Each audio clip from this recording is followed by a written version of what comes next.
meus amores! Como é que vocês estão? Eu estou bem e eu espero que você também esteja bem. Eu me chamo Michele e essa é a nossa aula de revisão final, tá certo? Nós vamos fazer uma revisão sobre sistema monetário, sobre gráficos e tabelas, tá certo? Por que a nossa revisão final? Porque é a nossa última aulinha do ano, tá certo? Então, nós vamos fazer essa revisão e acabou o ano, tá certo? E aí vocês entram de férias, mas não quer dizer que porque entrou de férias que vai deixar de estudar, tá certo? É sempre bom, de vez em quando, estar revisando os assuntos, tá certo? Então, vamos começar. Ó, trouxe aqui nosso coleguinha para nos ajudar e ele diz assim: você sabe como se chama o dinheiro utilizado no Brasil? E aí? Será que você sabe em casa como é que a gente chama o dinheiro que a gente usa aqui no Brasil? Ó, o dinheiro que a gente utiliza aqui no Brasil, a gente vai chamar ele de real, tá certo? Então, todo o dinheiro que a gente tem aqui no Brasil, a gente vai chamar de real, tá? A nossa moeda interna é o real. E aí ela é representada pelo símbolo. Qual é o símbolo? O R com S e o S cortadinho, tá certo? Que a gente chama de S cortadinho, tá bom? Então, esse é o símbolo do dinheirinho, tá? Real. Então, toda vez que a gente estiver trabalhando com dinheiro, a gente tem que usar o símbolozinho, tá certo?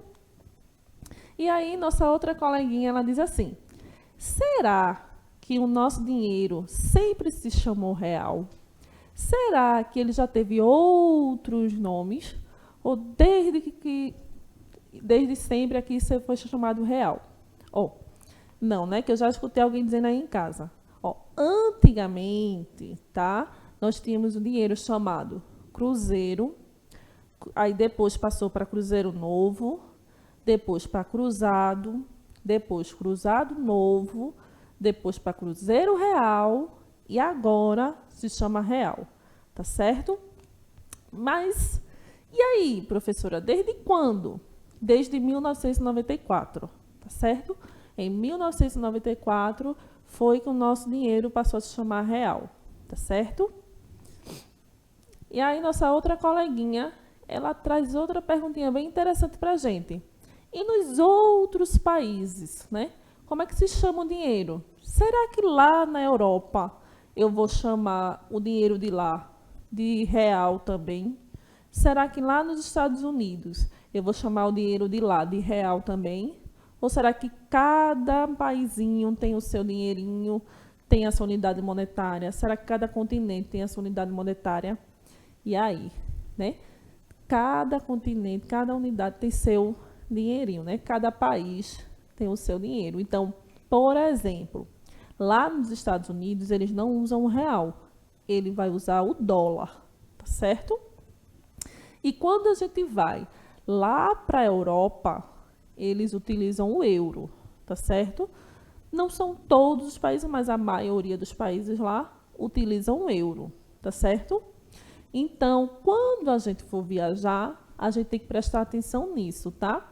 Se eu vou viajar para outro país, eu preciso saber qual é o dinheiro que é utilizado lá, tá certo? Para eu poder levar dinheiro, né? Então, eu já sei que lá nos Estados Unidos eles usam dólar e lá na Europa, em alguns países, eles utilizam o euro, tá certo?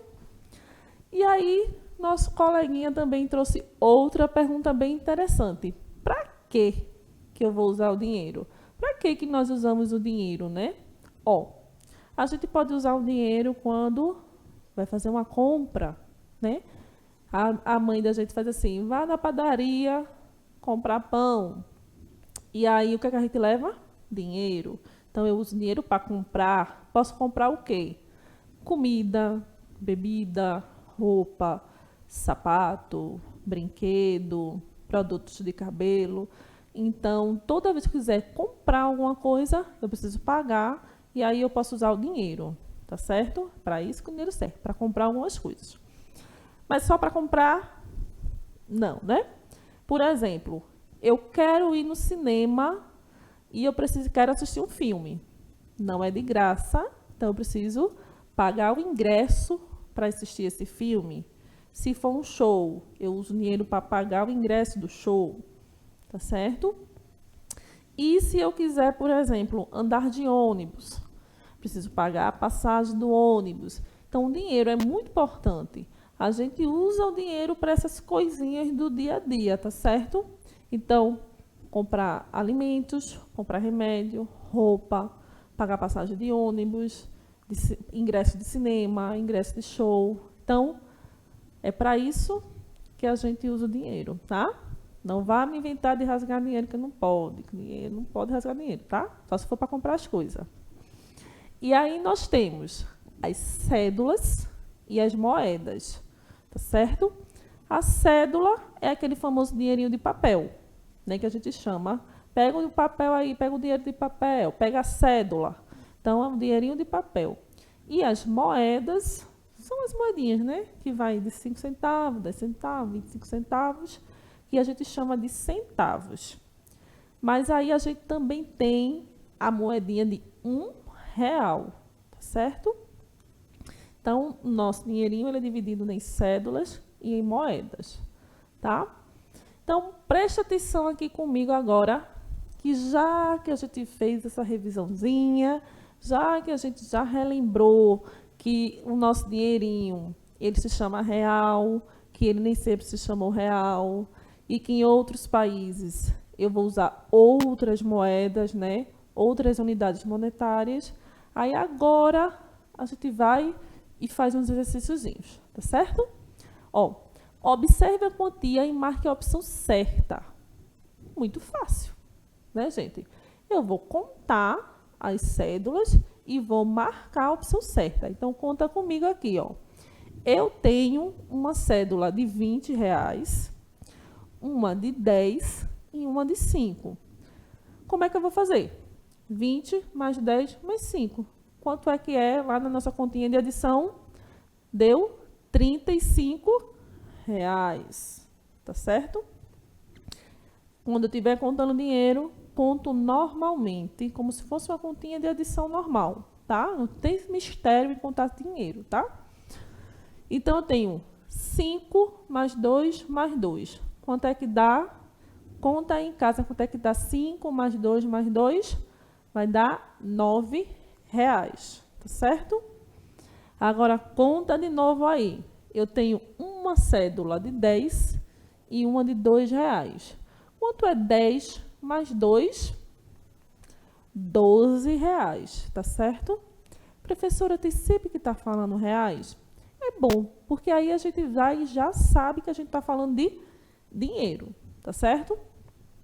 Agora, preste atenção, eu tenho duas moedas de R$1 e uma cédula de R$2.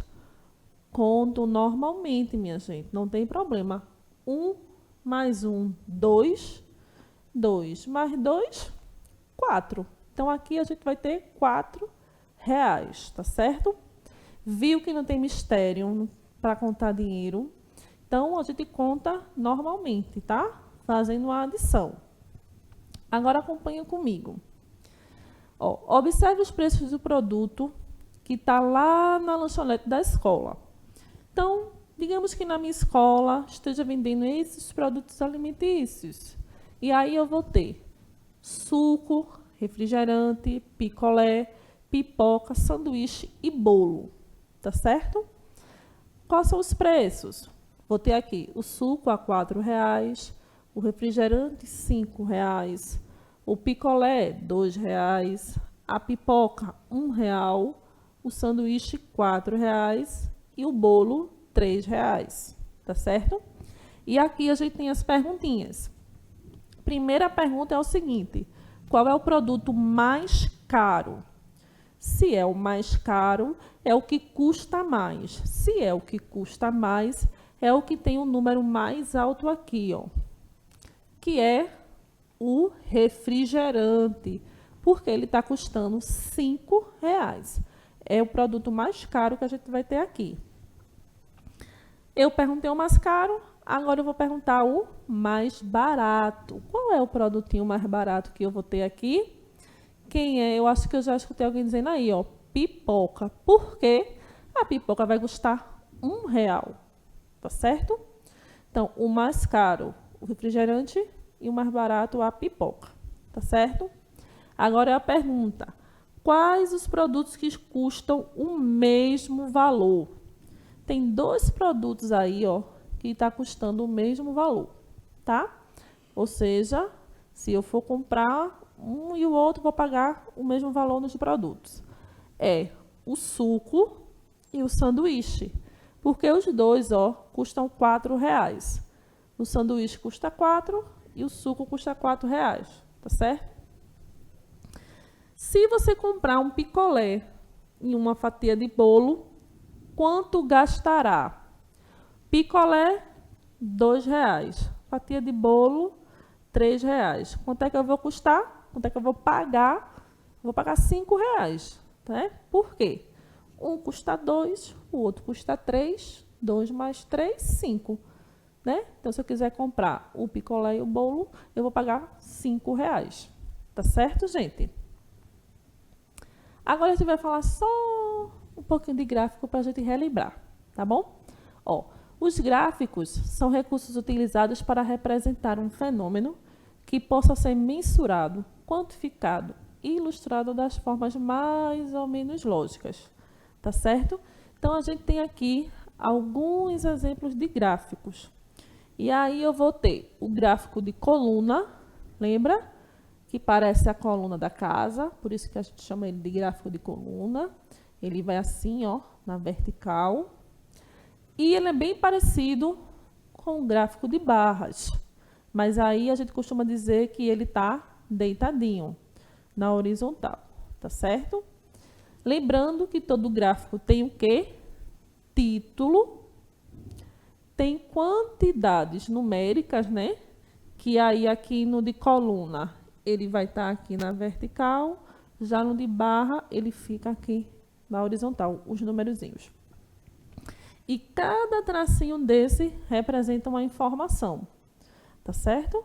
Então, a gente tem gráfico de coluna, gráfico de barra, o gráfico de pizza, que é aquele que lembra uma pizza, né? Quando a gente junta isso aqui, parece as fatias da pizza, e aí cada partezinha dessa representa também uma informação, e aí ele também tem título, e ele vai ter um diferencial, ele vai ter legendas, tá certo? Porque além dos números, os gráficos de pizza também vêm com algumas cores diferentes. E aí cada cor dessa fatiazinha da pizza, do gráfico, ele vai representar uma informação. E essa informação eu vou ter na legenda do gráfico, tá certo? E eu vou ter o gráfico de linha, que é muito parecido com o de barras, só que em vez de ser uma barrinha mais grossa, é uma linha, tá? Então, gráfico de linha. Tem as mesmas informações dos outros gráficos de coluna e o de barra, tá bom? E aí as tabelas. O que são tabelas? Tabelas é um arranjo sistemático de dados numéricos dispostos da forma de coluna e linha, para fins de comparação. Eita, professora, a senhora falou. E o que é uma tabela? Gente, a tabela que a gente mais vê, a primeira tabela que a gente vê, é essa aqui, ó. É aquela que a gente recebe com as notas da escola, que é o boletim, o famoso boletim. Então, isso aqui também é uma tabela, tá? Ele tem linhas e tem colunas, tá certo? A linha, ela vai assim, ó, cada linhazinha dessa, e a coluna é cada um desse aqui. E aí ele também vai ter título e tem as outras informações, como, por exemplo, os semestres e as matérias, tá? São as informações que a gente pode achar nessa tabela. E aí, como é que eu vou ler essa tabela? Por exemplo, no primeiro bimestre, na matéria de português, esse aluno aqui tirou 9 de média. No segundo bimestre, na matéria de português, ele já tirou 10. Então, através da linha e da coluna, a gente vai analisando os gráficos, tá certo? Então, nada melhor do que a gente fazer alguns exercícios. Preste atenção. Ó, o gráfico abaixo representa uma pergunta feita aos entrevistados. Você considera boa a programação da TV brasileira? E aí, a faixa etária que melhor avaliou a TV brasileira foi? Bom, tem as faixas etárias que estão aqui e estão representadas por cores, né? Tem verde, vermelho, roxo, amarelo e rosa. São as coresinhas. Lembra que eu falei que o gráfico de pizza precisa de legenda? Então, tá aqui a legenda. O roxinho significa que são pessoas que têm entre 15 e 20 anos. Tá? O amarelinho é entre 21 e 25 anos. O rosa é entre 26 e 30 anos. E o verde vai ser entre 31 e 35 anos. E o vermelhinho entre 36 e 40 anos. São a idade das pessoas que foram entrevistadas. Mas a pergunta é o seguinte: a faixa etária que melhor representa, que melhor avaliou a TV brasileira foi? Se foi a que mais avaliou, então é a fatia maior, tá certo? Então, se for a fatia maior, eu tenho que olhar para cá e comparar para ver aquela mais gordinha. Ó, essa daqui tá um pouquinho mais gordinha do que essa aqui, né? Então, quando a gente identifica a fatia, a gente vai na legenda e vê, tá? Peguei a informação aqui na legenda e aí já marco aqui, ó. Porque o verdinho significa que são pessoas de 31 a 35 anos. Então, eu só procuro aqui e marco minha resposta, tá certo? Viu como é fácil o gráfico de pizza? Eu só preciso olhar para ele, ver o que a pergunta quer, olho na legenda e marco a resposta. Muito fácil, né? Então, a faixa etária que melhor avaliou a TV brasileira foram pessoas de 31 e 35 anos, tá? Entre 31 e 35 anos. Ó, agora presta atenção. Em um jogo, a cada ponto que o jogador faz, ele recebe um palito de dente. Quem completa 10 palitos de dente, troca por um palito de sorvete. Veja o resultado e completa a tabela. Ó, nós temos aí três jogadores, né? E aí, eles estão jogando, ganham uma partida, ganham um palito de dente. Depois que eles ganham 10 partidas, eles trocam por um palito de sorvete, que representa 10 vitórias, tá bom? Então, cada palito de sorvete vai valer 10 e cada palito de dente vai valer 1, tá certo? E aí agora a gente vai fazer o quê? Vai completar essa tabela aqui, que tem o título, que se chama Jogo com Palitos, tem as crianças e a pontuação. Como é que eu vou saber a pontuação? Depois que eu contar, tá certo? Então, vamos contar. Ó, lembra? Cada palito aqui, o maiorzinho vale 10, tá? Então, eu tenho 10, 20, 30, 40. 40, 41, 42, 43, 44, 45, 46, 47, 48. Então, Marcos, que é essa criança aqui, ele fez 48 pontos, tá certo? Agora vamos para Luiz. Estou vendo que Luiz não tem nenhum palito pequenininho de dente, então vamos contar só os de sorvete dele, ó. 10, 20, 30, 40, 50, 60. Então, ele fez 60 pontos. Maurício. Maurício fez 10, 20, 30, 40, 50, 60, com 3, 63, tá certo? Então, Marcos tem 48, Luiz tem 60 e Maurício tem 63, tá bom? Agora que a gente completou a tabela com as informações do jogo, a gente pode responder algumas perguntas, como, por exemplo, quem fez mais pontos nessa jogada, nessas partidas todinha aí? Quem foi que fez mais pontos? O que tem um número maior. Desses três aqui, qual é o número maior? Maurício, né? Que fez 63. Então, Maurício foi quem fez mais pontos, tá certo? E aí, quem fez menos pontos? Vou ver um número menor. Qual é o número menor aqui? É o de Marcos. Então, Marcos fez 48 pontos, ele fez menos pontos, tá certo? Tem outras perguntas que eu poderia fazer, olhando aqui para o gráfico, para a tabela? Posso. posso olhar a tabela e fazer outras perguntas. Por exemplo, quantos pontos as 3 crianças fizeram juntas? Ou fizeram ao todo? Então, é só somar os pontinhos e ver quantos pontos elas fizeram. Então, cada tabela dessa vai me dar uma informação e eu posso criar várias perguntas, tá certo? Mas aqui a gente fez só essas duesinhas, tá certo? Só para a gente aprender e relembrar como é que a gente analisa essas tabelas, tá certo? Então, gente, o que foi que nós aprendemos hoje? O que foi que nós revisamos hoje? Nós revisamos o sistema monetário, gráficos e tabelas, certo? Essas foram as nossas referências utilizadas hoje e essa foi a nossa aula de hoje. Eu espero que você tenha gostado, que tenha aprendido bastante. Lembre-se de sempre estar revisando, sempre estar retomando os assuntos e estudando, mesmo nas férias, tá certo? Desejo a todos um Feliz Natal e um próspero Ano Novo. Um beijo no coração de todos e até a próxima.